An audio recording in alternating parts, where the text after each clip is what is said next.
everyone, and welcome to the Girl Talk virtual panel series hosted by Girl Up. We're thrilled that you've tuned in to our discussion today on how gender equality is a movement, not a moment. That's a motto that Girl Up lives and breathes every single day. My name is Julie Willig.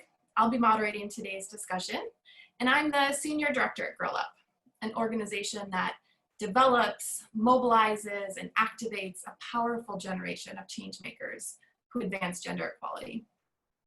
We believe in the power of girls. That's why we're here today.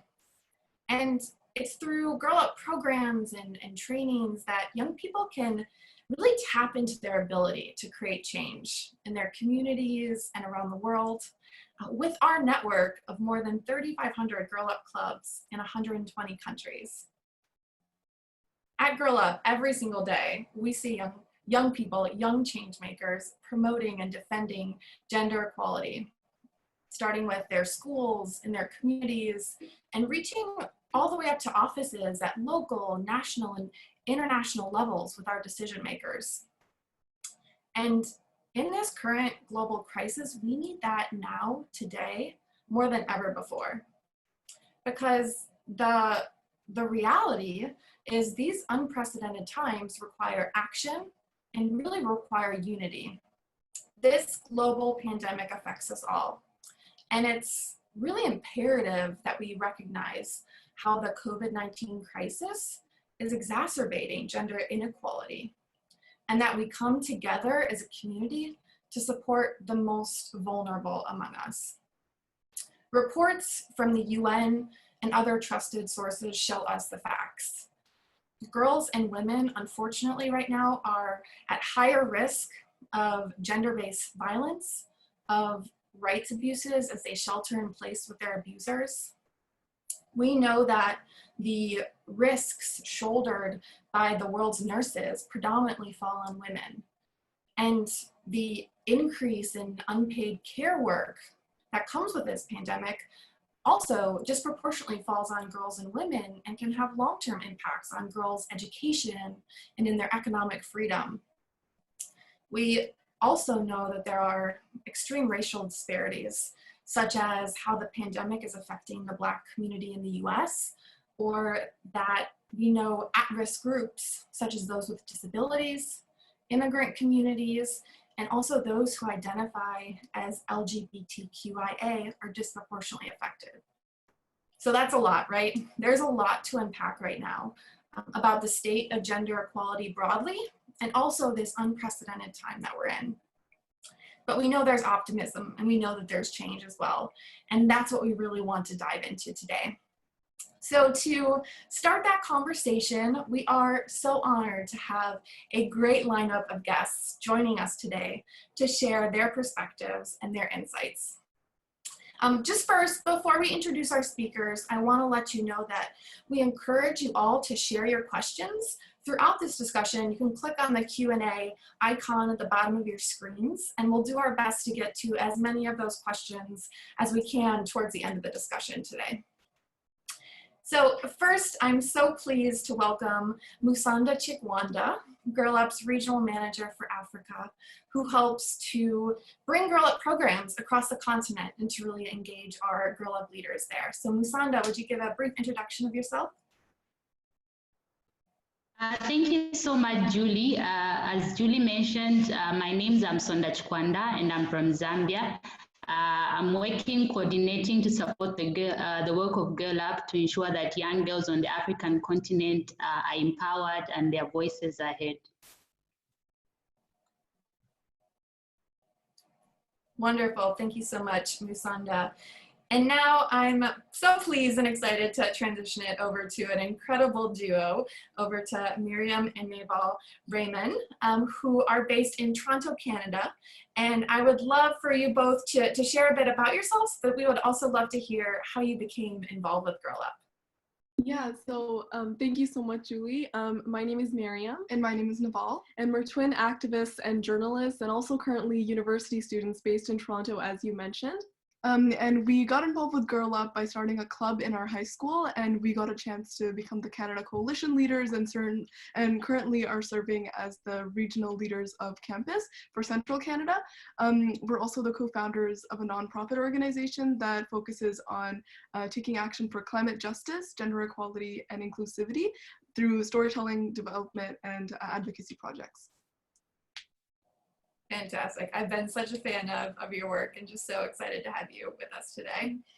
And last, I want to transition it over to Mishra Newbury, who is the Executive Director of the Women's March Global. And we're just so thrilled and thankful to have your perspective on this conversation. So can you share a bit about your work and your position?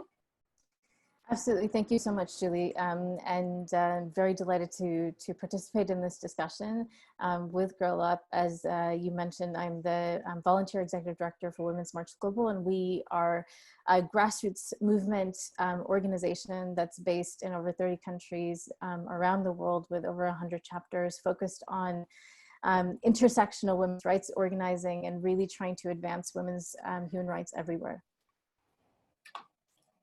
Fantastic, and thank you again. Really excited to dive into this conversation. But before we maybe start unpacking all of these issues and talking about the movement broadly, let's break down the word first, and let's just talk about gender and gender identity. So Maryam and Nivaal, I'd love to start with you. What does gender, the concept of gender and gender identity, what does that mean to you?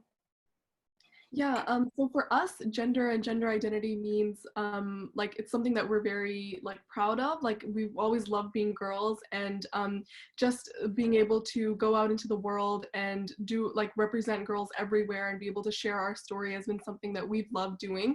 But then going along with that, we've always recognized that there is such a thing as gender inequality, and that's really unfortunate because no one should be limited by their gender or their gender identity. But unfortunately, in the world today, we see situations where that is the case. Yeah, and I think that a lot of people around the world should be given the opportunity to be proud of who they are, because their gender identity is something that is a huge part of their life's journey. And so we're really proud of it as well, but I think that it shouldn't limit people, and unfortunately it does. So for us, our gender has meant so much to us, but we wish that all girls and boys as well, or any gender that they identify with, were given the opportunity to dream big and realize those dreams, regardless of what they choose to identify as. Yeah, absolutely. And I think Musonda, just transitioning to you, what does that resonate and bring up with you? When did you first personally become aware of your gender, or see both the opportunities or constraints that come with gender? So I think I would go as back as maybe in my teen years. Just from a home setup, you would realize the constraints of, as a child, the type of chores that you're given based on your gender, and even just when you look at it from a perspective of how you should dress based because you're a woman, the type of food you should eat. So for me, even at a tender age, I knew, and I even the community or the surroundings that I'm from kind of already stated of what is expected of me because I'm a woman. So, and I think a lot of young African girls can attest to this, that at a tender age, it's already like you ascribe certain roles based on you being a woman, which in some cases, it can be a bit unfortunate because you tend to grow and believe to say there are a lot of limitations based on the gender. But of course, I'm also excited to know that right now, as of 2020, even if, from the communities we come from, it's a church, school, these roles that have been ascribed to us, we're able to also know that it's not just because that you're a woman, but you're also able to do other things regardless of how you've been labeled. Yeah, absolutely. So have you, Musonda, when you reflect back on your own teen years and then think about the teen girls involved with Girl Up now, do you think that some of those stereotypes or perceptions have shifted? Has there been progress, or do you see a lot of the same challenges and constraints on girls today that you experienced? I think I would say both, and this would be, I would actually give two scenarios of two setups of those girls who have the privilege to be in the urban setting and those coming from a rural area, because those coming from a rural area have a lot of like cultural and traditional norms that they have to fight with. And then even just coming from, family plays a significant role. And then if you're in an environment that doesn't, support or does not push for issues that have to do with gender equality, it's a bit difficult. And of course, in the urban settings, girls have more opportunities to get empowered and get trained, and also to understand some of the privileges and opportunities that they have, regardless of their gender. Yeah, absolutely. And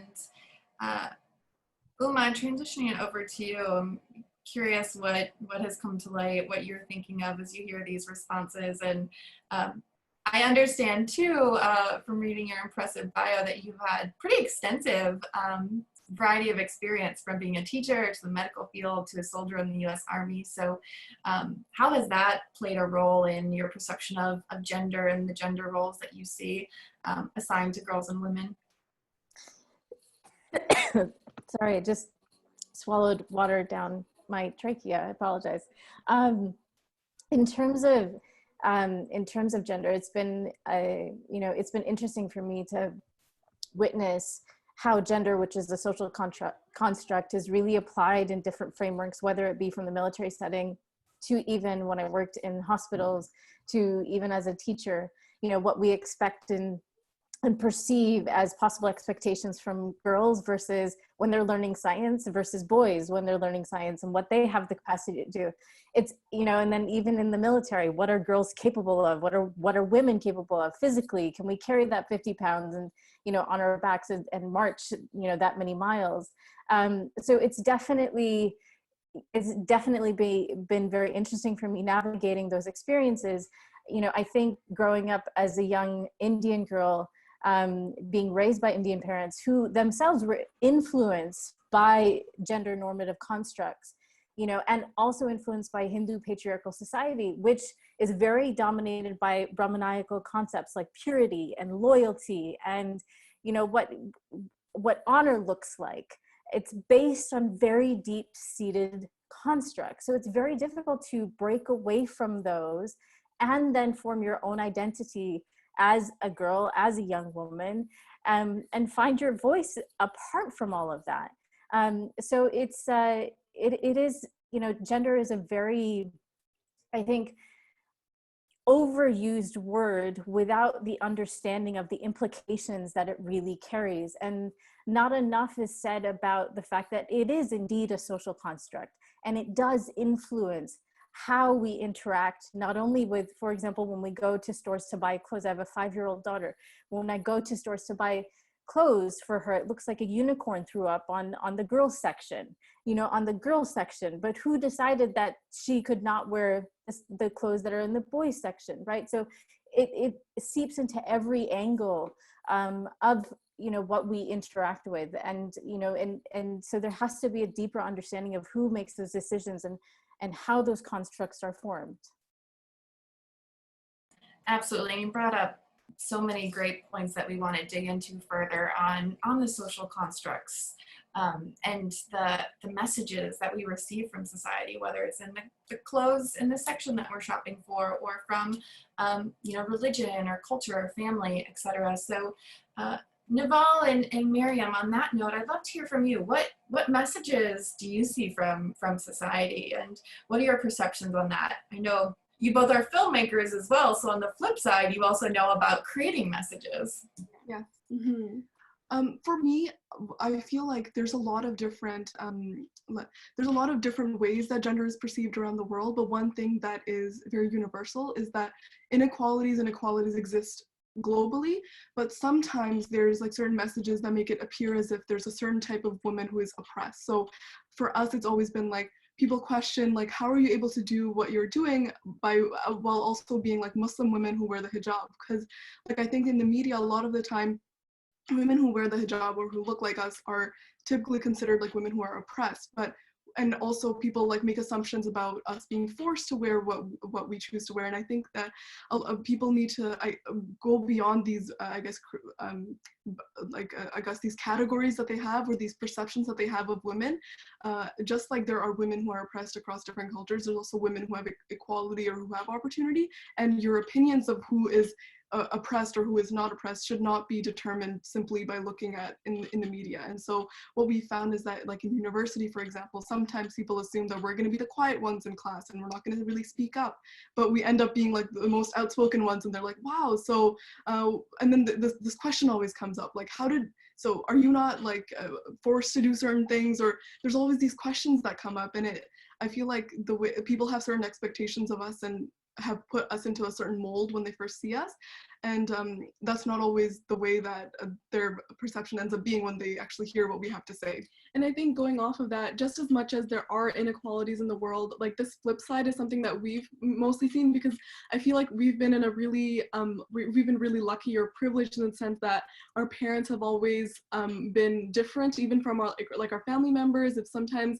you know, society will put on these messages that, like, you know, there's certain gender roles, or that like women should be doing something and others should, like boys should be doing something else. Like our parents have never like put those types of ideas on us, and we see that like this difference even among like our cousins and between us. And so in that case, we've been really lucky, but we've seen the flip side of it, where like Nivaal was mentioning, well, people will assume that like, oh yeah, we're going to be quiet, we're not going to be as outspoken. And it's borderline, like, I don't want to say offensive because it's not that deep, but like if you really think about it, it kind of is, because it's like, why did you assume that we wouldn't be as outspoken as we are? And I think when it comes to our job, like we don't talk much about it, but it's the bottom line is that it's a very it's a public like, you know, profession of a very private decision, and it's a personal choice. And so the choice that we've made to wear our hijab or go out and do all of these things that we do, sometimes it raises questions, but at the same time, it's also, we've been really lucky to be able to meet so many wonderful people who support us, who overlook this part of our identity.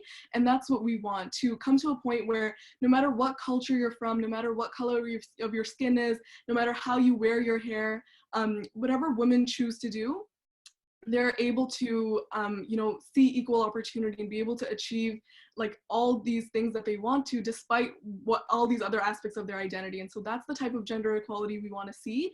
And yeah, that's also the type of messages that we've seen in society. Like you know, there's different things around the globe, but and there's also all these different perspectives. And when it comes to an intersectional approach, looking at gender equality and feminism and everything, all these different perspectives needs to come into light, because every person's story is unique, and that's what we feel is a part of you know, when we're working towards gender equality or talking about feminism and these types of topics. Absolutely, and the intersectional nature of it is something we'll certainly continue to dig into on this. And I just so appreciate you sharing that, especially things that are very personal to you, and certainly don't know you to be quiet or not outspoken on those issues. So keep that up. Thank you. I do see one question in the chat already that just might be helpful to address as a foundational question in this conversation of just what is, from Maryam, thank you, what is the difference between gender equality, gender equity, women's empowerment, all these words that we're tossing around? So maybe Uma, if you can share from your perspective, what do we mean when we use these sort of loaded phrases of gender equity and gender equality? Sure, I mean, it's a great question. Thank you for asking that, Maryam. Gender equality, when we're talking about gender equality, we are working, or the aim is to promote fairness. So the aim for gender equality is, you know, for example, 50% women in the workplace or equal pay. However, the really insidious thing about using the phrase gender equality is the underlying base that equality can only work if everyone is starting from the same place and needs the same help. And it completely does not take into account the systemic inequality that marginalized groups face. So gender equity then helps to move us closer to this global aim of gender equality, because it is a work then to understand how do we, one, at a very first step, level the playing field and understand those systemic inequalities. So there's a great graphic that's out there. If you Google this, what is the difference between equity and equality? And one is, for example, giving everybody, even if it's a 5-year-old, you know, a 16-year-old or a 30-year-old, the same height box, right? And that would be equality. Everyone gets the same thing. For equity, it would be giving the 5-year-old the very, very tall box, giving the 6-year-old kind of a medium box, giving the adult, you know, a shorter box, so everyone can see. But it's what you've given each person to get there is very different, right? And that's the difference between equality and equity. So gender equality as a term is not one that actually addresses the deep amount of work that really has to be done so that we can even get to equality. So appreciate that, Uma, and I know we use that graphic a lot as well, and I agree it's a great pictorial of really conceptualizing that. With that baseline understanding, I think a good transition, Musonda, over to you on what's your relationship to the phrase gender equality or gender equity for that matter. How does it personally resonate for you and show up in your life and in your activism? Okay, thank you so much, Julie. So for me, gender equality is access to education and equal opportunity. And as a young African woman, it's definitely to having to constantly work extra hard in terms of acquiring the necessary knowledge, building my leadership skills and other skills, of course, because I want to be in a position where I'm well equipped to take up spaces that have been, you know, for a long time dominated by men. And also, I don't want to reach a point where I'm not, as a woman, not able to have access to an opportunity based on, say, that I did not get access to good quality education.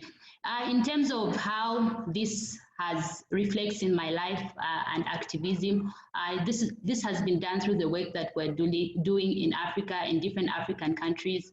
This includes mentoring, training, and also empowering young girls so that they're able to become confident individuals, and not only just confident individuals to the next person that they are with, but this has to reflect, say, in their homes, their religious setups, at school as well, because it is from these social settings that actually, if we create the message of this is how society should be for us to attain equality, there is a likelihood of us being very successful in this particular issue. And of course, as we are working with these young girls, gender equality and advocating for gender equality has definitely been the top priority issues that we're asking girls to reach out to, you know, the people around them. And also, it's for me, it's a situation where once these girls get the knowledge, they become their own voice. It's a voice for the person within the next community, within the region, and then we break all the barriers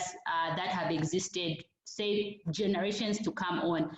And also, a confident young girl is able to stand up to, you know, any type of issues that are not making, I'll pick issues such as, you know, maybe early being forced into an early marriage. If you are empowered, you have access to, you know, information and knowledge on how, as a human being, you can reach your fullest potential. It's definitely hard for someone to easily convince you to say you should be married off at the age of 16, or in a household. Also, if they are able to speak up, they are able to make good financial decisions, and also just good health decisions for an adolescent girl.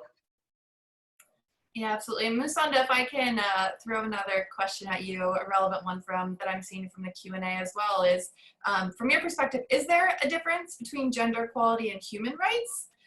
From Lovely, so thank you for that question. Sorry, I didn't get you, Julie. Yeah, do you think, is there a difference between gender equality and human rights, or how do those overlap and intersect? I think the two concepts overlap, because it is once we attain gender equality, we're able to, you know, advocate for the rights of both men and women. So it's, of course, the terms may, sound different, but of course it's always aimed at ensuring that we put into consideration the issues that are affecting both the men and women, take them seriously, and also think about solutions on how both all people who identify themselves in a different way, their issues are met and also they are addressed. Absolutely, and understanding that the human rights afforded to us and recognized through the UN are for everyone, regardless of gender and gender identity. Well, I'd love to transition back. Maryam and Nivaal, you brought up the intersectional nature of the movement, and I would love to hear a bit from you. What, from your own personal perspective, what current global issues are most important for gender equality activists? What are you focused on, and how do you see those intersecting together? Yeah, so for us, I feel like one of the biggest issues right now that people all over the world are facing is like the climate issue, and climate is like, it impacts people all over the world. And what we've specifically seen in our the community that we've been working with girls in Pakistan is that there are impacts of the environment that they're facing that that they're not necessarily the causes for. So people who are the most vulnerable in communities like a small village in Pakistan are paying the price for actions that people in developed countries are doing. So a lot of the actions that we do, like for example, driving a lot of cars or producing greenhouse gas emissions, are contributing to global warming. And then those girls who are in Pakistan, what we've been seeing is that they haven't been able to go to school during really, really hot months because the heat has just increased so tremendously, and they don't even have cars, and so they walk all around their village and things. So they're not necessarily the contributors of like this huge climate crisis that we're facing, but they're paying the price. Pakistan itself is one of, like, I think it's the country that it's like 7th in the world for countries who are impacted by the climate crisis. And so what we've been seeing is that the climate crisis impacts everyone, and in terms of gender equality, women are often most vulnerable when it comes to like the impacts that this crisis is having. And so if we want to achieve gender equality, we should also be focusing on the climate impacts of this, and that's why we, as an organization, the World with MNR, focuses on climate justice as well, because we've been seeing that these issues are so intertwined, and women face the crisis really tremendously. Yeah, and I think in addition to that, like another thing that we focus on is inclusivity. Like going back to like this intersectional approach, like women, the way that they face inequalities or gender inequalities in particular, it isn't the same just because they're a woman.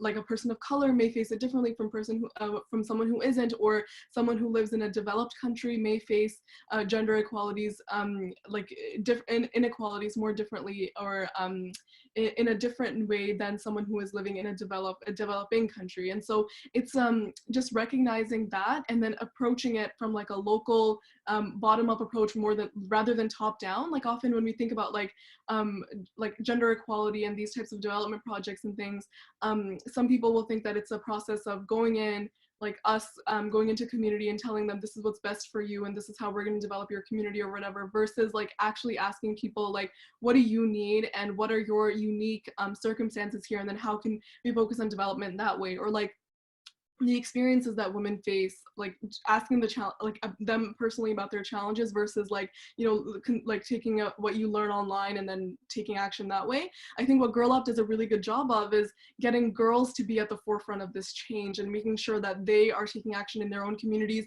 because they know what's best for them. It's a by girls, for girls movement, and that's what we love about the Girl Up campaign. And then of course like the international nature of it. And I think intersectionality is something that Girl Up values a lot and champions. And by motivating girls and empowering them to take this action and become change makers is something that will really make a difference at the grassroots level. And then if we have all of these grassroots movements taking place internationally, the impact will be huge, and the result will be something that we achieve change from small local levels, but overall it's going to make a big difference. And so I guess that's our opinions on like intersectionality and how it impacts gender equality. Thank you for sharing that. And I know me personally seeing that ripple effect of change and what our Girl Up leaders are doing, I know that's what keeps me hopeful and optimistic every single day. And speaking to climate change, we know how important, we see that from our Girl Up leaders around the world, how important of an issue that is. But also, of course, how students are driving action. And driving the conversation around climate, which I think we can all learn a lot from. And Musonda, transitioning over to you, I know that's an important issue for many clubs in the African region as well. I know you've shared about clubs doing tree planting and other awareness activities on climate. So if you can speak a bit to that and what you see, what are other issues that are important to clubs in your region, and how are they making an impact?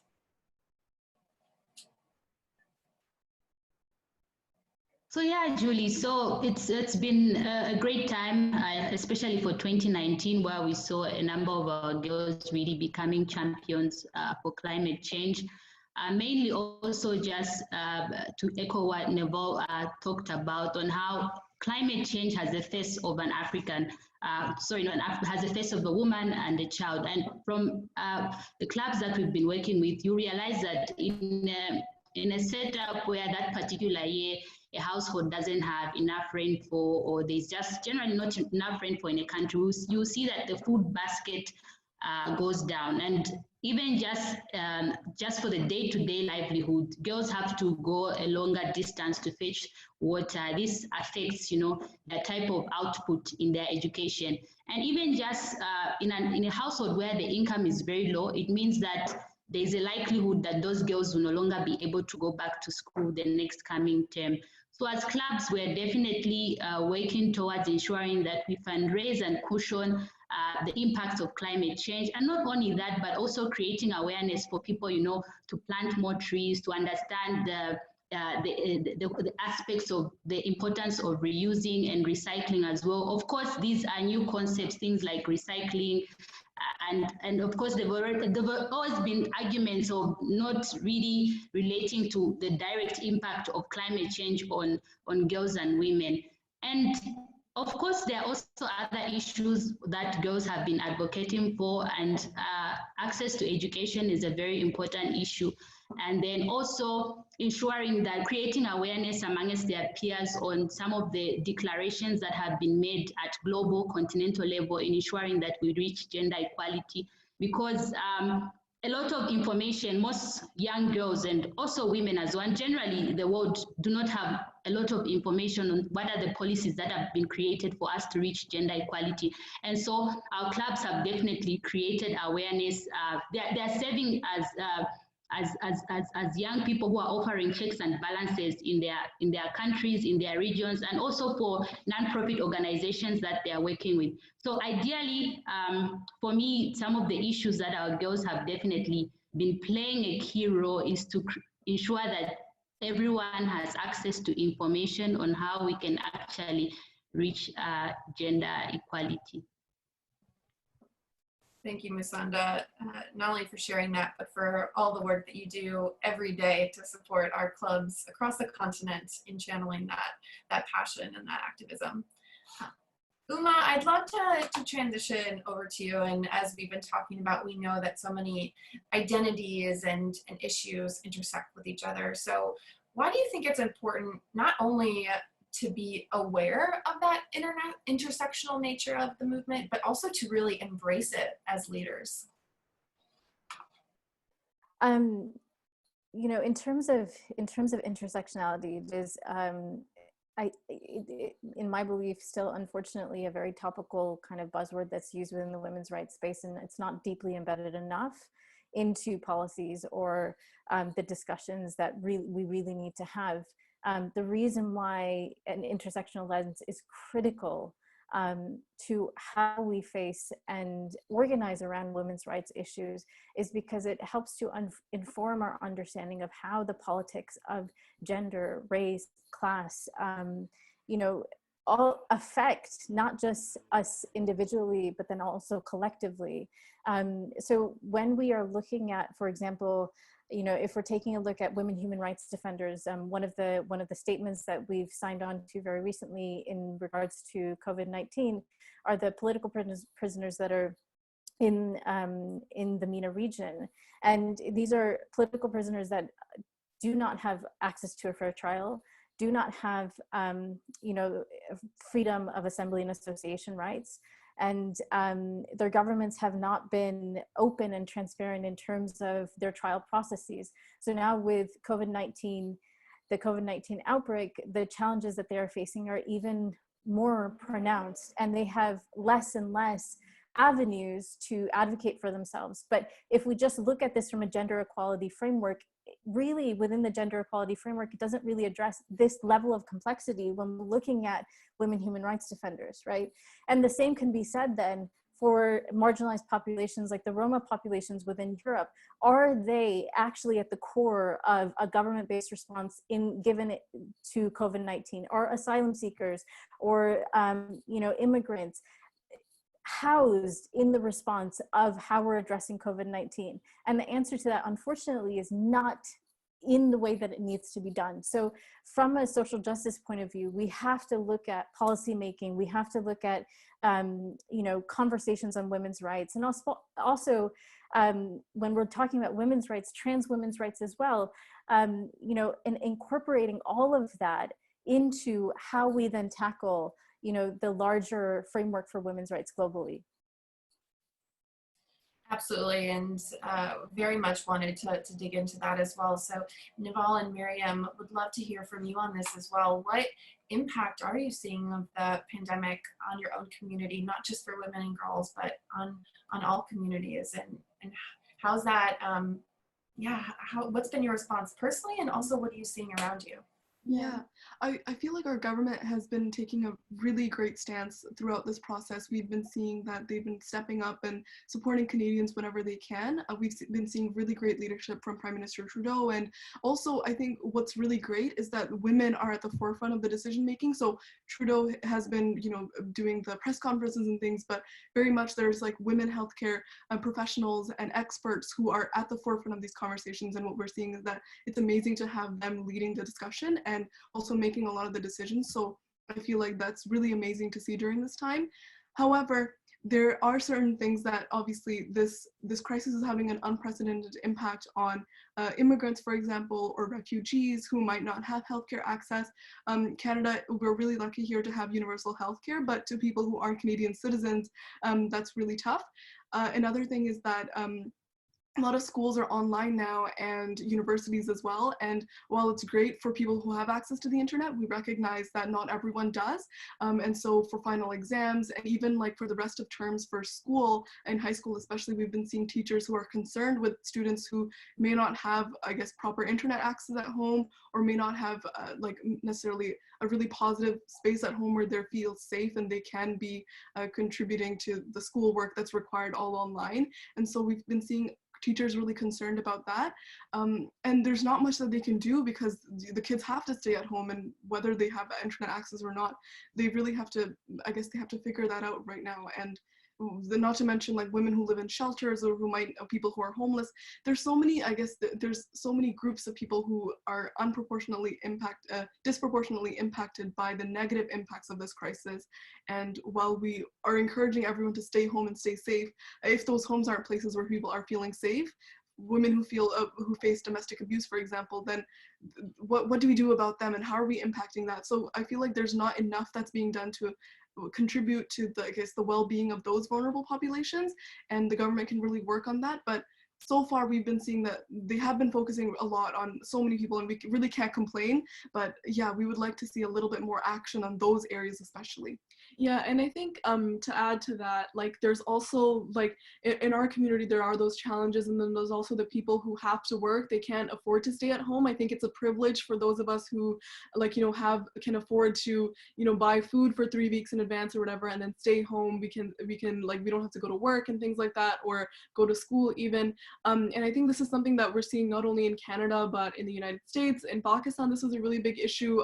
So our home country, and the challenge there is that the majority of the population there, a lot of them are working people who, they have like daily wage jobs, and they can't afford to buy food for much in advance, because like poverty is just like a whole different issue altogether. And addressing those inequalities, like COVID-19 is not making those things any better. It's just amplifying the effects of poverty on those people's situations. And there was like like a movement that was not a movement, but like just a lot of people who were urging like the prime minister, for example, to issue a lockdown, but they weren't recognizing the fact that people who live in really small homes, or people who have to work, like what are they supposed to do? Are they supposed to, like the prime minister was saying that like they would starve to death before the COVID-19 would even hit them. And so just like that's again coming back to intersectionality, looking at the differences in people's situations when dealing with this crisis, and we're seeing this globally. And the way that different governments around the world are dealing with it. This is really testing our governments in this time. Like, how are you able to respond to these types of situations that aren't, you know, we've never faced them before, we haven't seen them before, and it requires immediate action, because otherwise, like, things are gonna get out of control, and people are gonna get hurt, people are gonna die, and it's just really, there's just so much at stake, right? And then again, like people, the way it's impacting people is different based on their individual situations, and so that's what we're seeing. Absolutely, and very much speaking to the complexities and the nuances that go with the layers of responding to this challenge. And Musonda, I'd love to hear your perspective on that same question, and the challenges that you're perceiving and what might be unique as well to the African context. So, of course, the governments are definitely doing a lot in their capacity to ensure that, you know, the situation does not affect or does not cause so much harm. But for me, I look at a situation from a household level, on a rural setup, or a mid-income family, which say the father loses a job, or the mother, there's a job loss. So that also affects on, in terms of setting priority on what will the money be used. So, and also because of the fact that there's not so much awareness on like the importance of ensuring that, you know, the girl child goes to school, gets that education, reaches their fullest potential. I see a shift in, you know, seeing young girls not going back to school, being married off at a tender age. And you see, and just to echo what was said, I see us going back to a same point where the population, we have the majority of the population is illiterate, the poverty levels are going up high, and it's like the same cycle. But of course, at this point, you would just wish for the best, but I'm definitely seeing a shift in how girls and of course boys being affected, and the outcome of what does this look like on the type of life that people are going to be leading beyond. Absolutely. And Uma, one question specifically for you. I know you've signed on to a joint statement that Girl Up made with other partners, including Women in Dev and Women in Global Health, calling for solidarity in our global response to COVID-19, and specifically a focus on vulnerable communities. So why do you think it's so important right now to demand unity and not divisiveness in our response?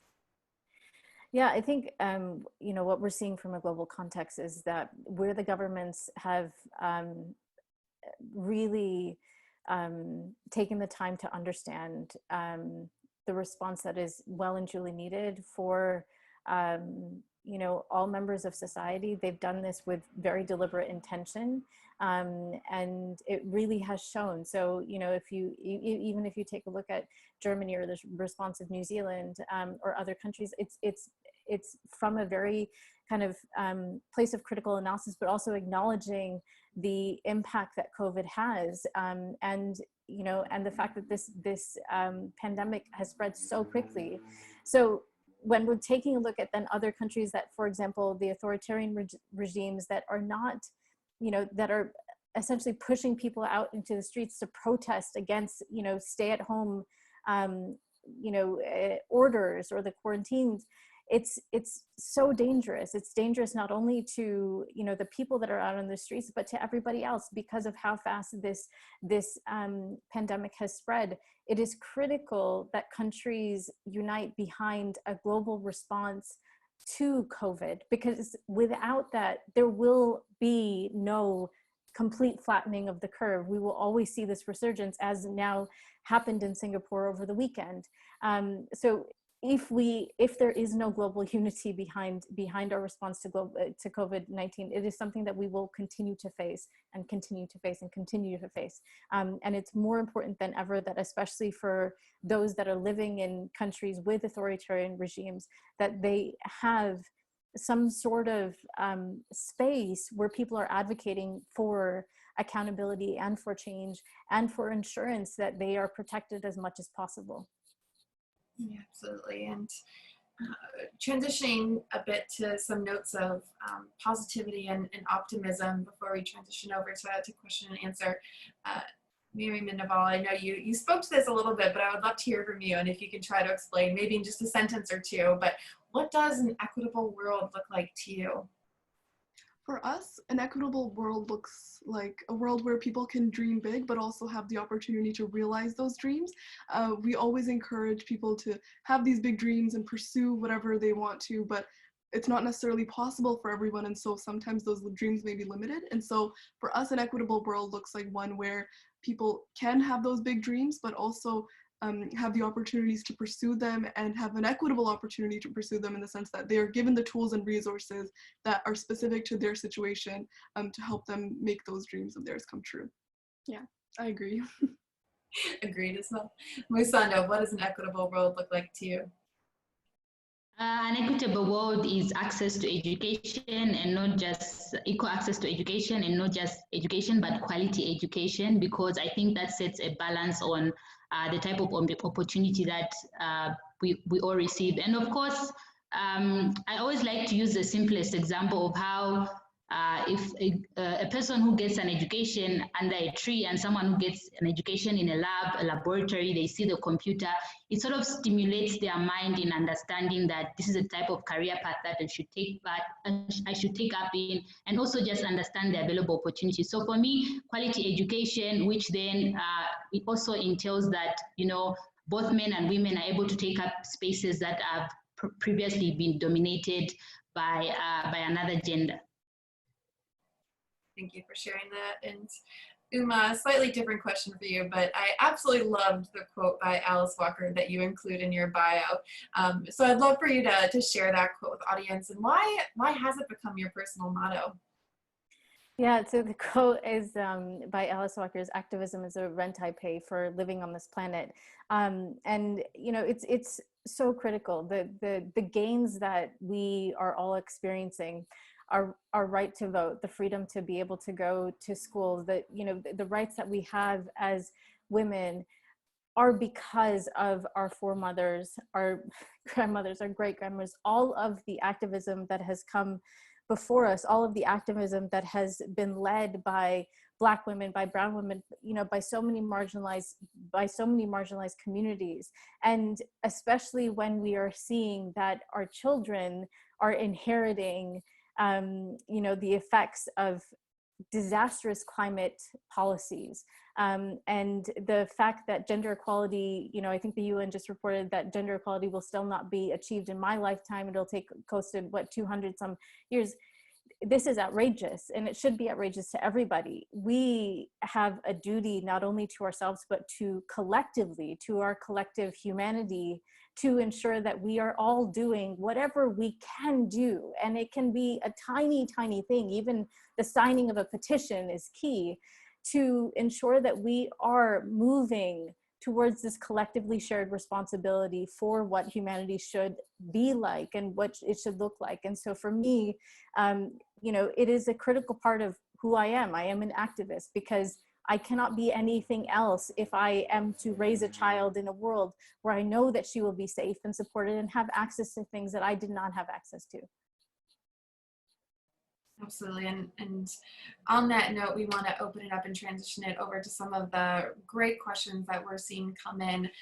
First, want to start with a question specifically for Maryam and Nivaal, and I've actually seen this theme in a few different questions, but how were you able to, or did you engage boys as well in your club in high school or now in college in your activism? Should we be engaging boys and other gender identities in this work? Yeah. So for us, like right off the bat, we had one boy in our club. I think that was our first member. Yeah, so he was our first member. So it was really great. I feel like boys should be a part of the conversation because we won't have gender equality unless we engage everyone. And so, yeah, so we had boys right from the beginning, and even if they weren't specifically in the club and contributing to the conversation or contributing to how we were going to run an event, they would always show up at the events and be supporting us and fundraising and things like that. So yeah, we were really, really lucky to have boys engaged as well. And that's a decision that each club can make separately, but personally, we believe that it should be an inclusive space where we engage everyone. So yeah, and I think just like we say, you know, gender equality, you can't like achieve gender equality without leaving half the world population behind, or like, you know, just inequality exists because we leave women behind. In the same way, in this fight for equality, you can't do it by ignoring the men, like, you know, so, or like the boys. And so it's a part of equality means including everyone, and including from people from different gender identities, not just boys and girls. And so I think it's a really critical part of, you know, your club. And it's like, I feel like sometimes we might think that they won't be okay with it, or like, you know, boys might come in and not really contribute that positively, but, you know, keep your options open. You never know what could happen. And for us, it was always really positive. Whoever was involved was there because they wanted to be and because they believed in this cause. And we were, you know, honestly really happy to have them there. So yeah. I love that. I love that. And I know many club leaders share that same sentiment.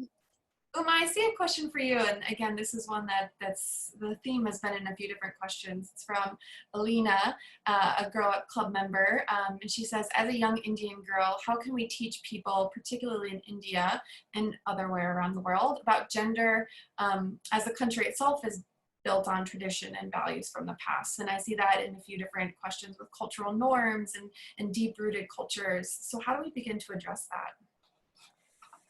Yeah, I mean, this is really, really hard because patriarchy is so deeply embedded. Add to that, then colonization. So what is a history of colonization? Add to our collective psyches or the intergenerational trauma that our parents carry.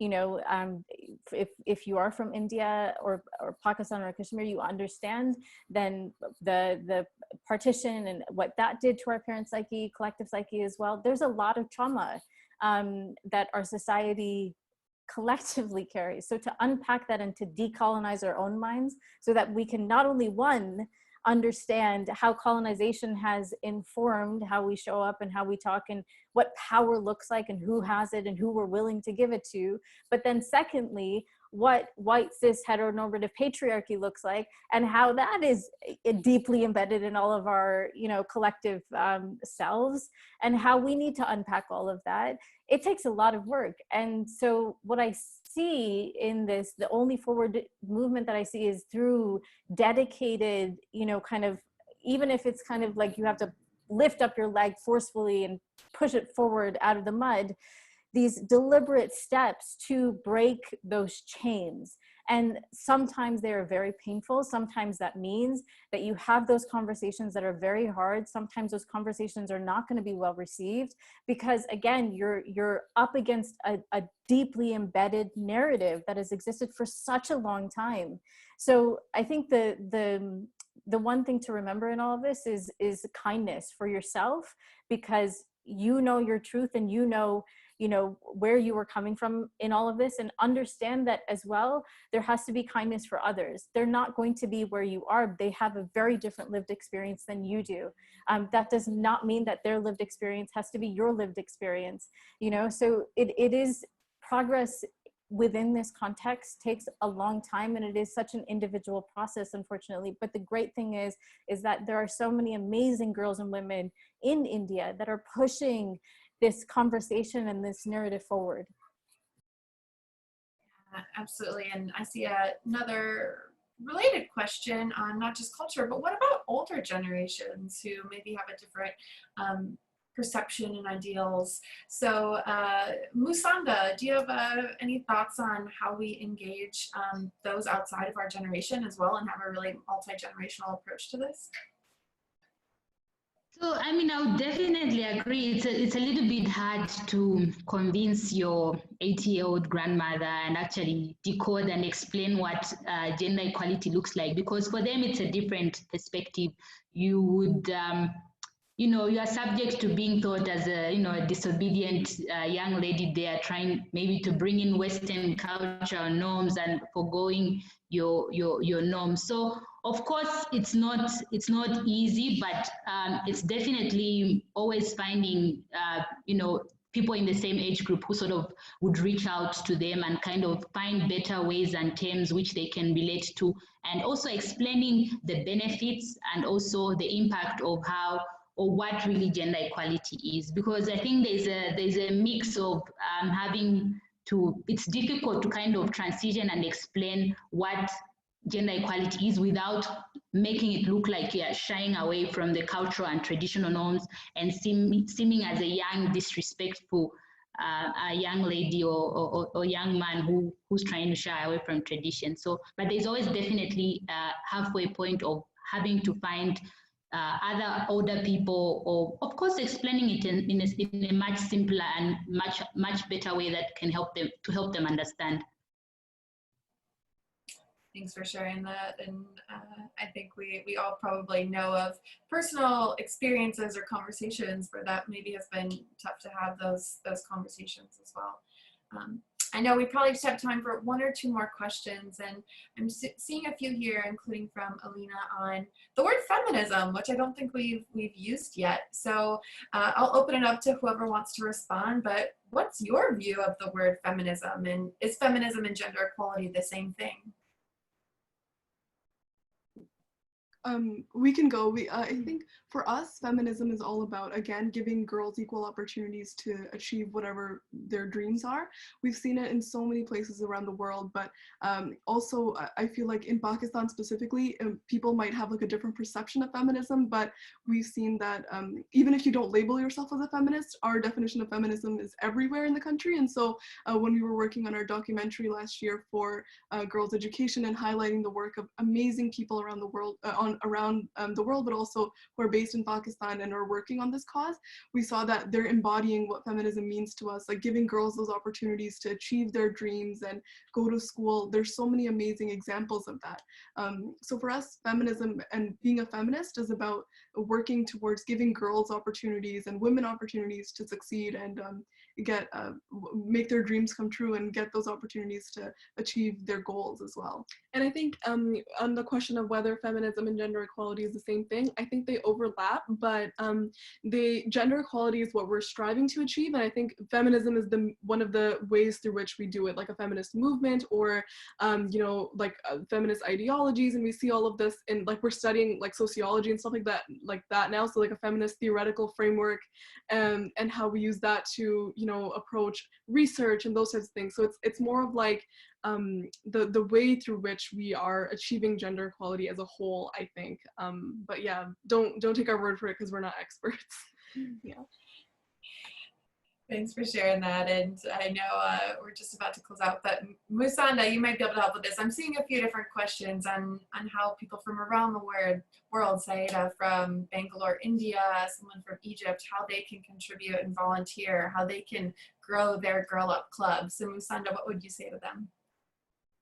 Okay, so there's a big network of young girls out there. I would encourage you to start a Girl Up Club at your school, in your community. Please do visit our website. It has all the information on how you can become a strong advocate, a feminist, and someone who pushes the gender equality aspect. You can also, we have our social media channels. Just feel free and you get to have all the information. But mainly, I think just be positive minded and ensure that you're also looking out and identifying some of the social issues that are affecting women in their community, and also seeing that you're in a network of like-minded young people, because it's only that way that when we're united, we can bring a positive change in our communities. Thank you, Musonda, an absolute perfect segue for us. Unfortunately, it is time for us to wrap up this conversation, but I know me personally, I very much needed this today, this shared space of community the sense of optimism I always feel when I hear from Girl Up leaders, and the inspiration that all of our panelists have shared with us. So everyone who's tuned in today, we challenge you to commit to take action, to stand up for girls and women around the world. As Musonda just perfectly said, for any young leaders who want to make a change and aren't yet part of Girl Up, you can start a club. We've shared the link in the chat there where you can learn more. Find a club near you or start your own. And for those who are already part of our network, Girl Up has a ton of new resources to support your digital activism, including a toolkit for virtual club meetings, new virtual activity suggestions, and coming soon is an advocacy challenge with actions you can take to address the gender effects of COVID. And for any other allies and supporters who've turned in, you can add your voice to our statement calling for unity in this global response to the pandemic and for the much needed support for WHO right now. So that's on the Girl Up website, and we can share that link as well. So thank you again, big thank you to all of our incredible panelists for joining us today, for sharing your perspective and your insights. And to everyone else, we hope you tune in for more conversations during Girl Up's Girl Talk virtual panel series. So we'll see you next time. Thank you.